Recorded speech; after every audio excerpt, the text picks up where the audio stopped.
Hey runners, today we're getting into that post-race beer or kind of celebratory drink. Is it a good idea? Is it a bad idea? Does it have any benefits? Let's examine some of the ways that we can either use it to help or hinder us.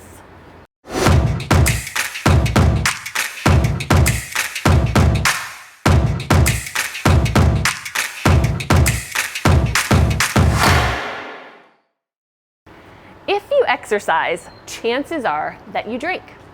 Studies show that people who run and exercise are more likely to consume alcohol. Now, not necessarily binge drink, but you are more likely to have a beer, a glass of wine, something like that. I think it's because we as runners like to reward ourselves. Maybe we had a great training session, maybe a great race, so that post kind of activity beer seems like a good idea. And we've earned it, right? We've been doing something hard and strenuous all day. So I want to make sure though, if you are going to reward yourself, that you're doing it at the right time, and you understand maybe what alcohol can do to your body and how to implement it into your training so that it's not actually hurting you. At the end of the day, a glass of wine, a beer, margarita is totally okay, and you're still going to be able to run and race and train and recover. Okay, I don't want to be the beer police. I'm not going to tell you that you can or can't drink. I just want you to be informed of what's going on inside your body when you are drinking so that you can make a better decision. The first thing that happens when you consume alcohol is it has to be processed by the liver. So as your body is processing that, it ends up using glucose, and then you have less energy to fuel your muscles. So definitely don't be doing that, drinking during your race or training, and afterwards you want to be a little careful with it while your body's trying to recover. Alcohol also affects your fast twitch muscle fibers and protein synthesis. So when you're exercising and training, your body afterwards is trying to rebuild itself and use those training adaptations. Alcohol can get in the way of that. It can also impede the growth of muscles if you're consuming it on a regular basis.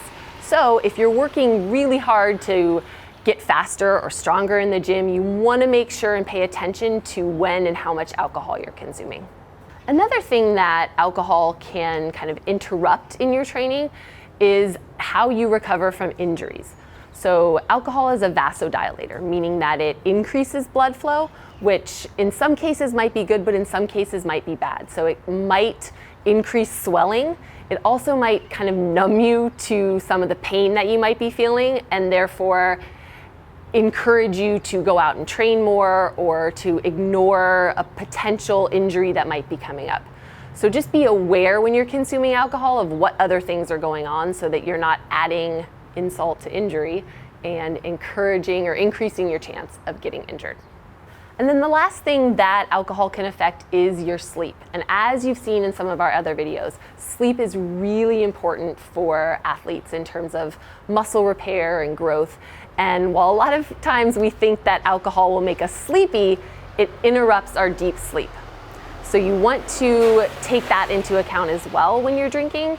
And just know that while one drink might kind of mellow you out, 2, 3, 4 drinks isn't really going to put you in that deep sleep state where your body's going to recover.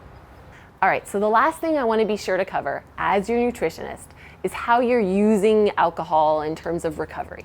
So as long as you are nailing those recovery basics that I've talked about, that meal, your post-run or post-race meal that has some protein and carbohydrates in there, and you're rehydrating with an electrolyte product, something like SOS, then go enjoy a drink. Have 1 or 2. The rest of the time, focus on your recovery and don't feel any guilt about it. All right, so the last thing I want to cover is how that alcohol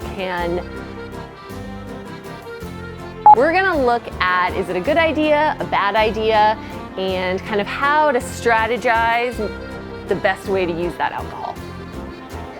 So if you enjoyed this video today, be sure and click the like button. Also leave us a comment. I always love to hear what you thought about the video, maybe what you learned, what you didn't know, and how you're going to implement it into your running.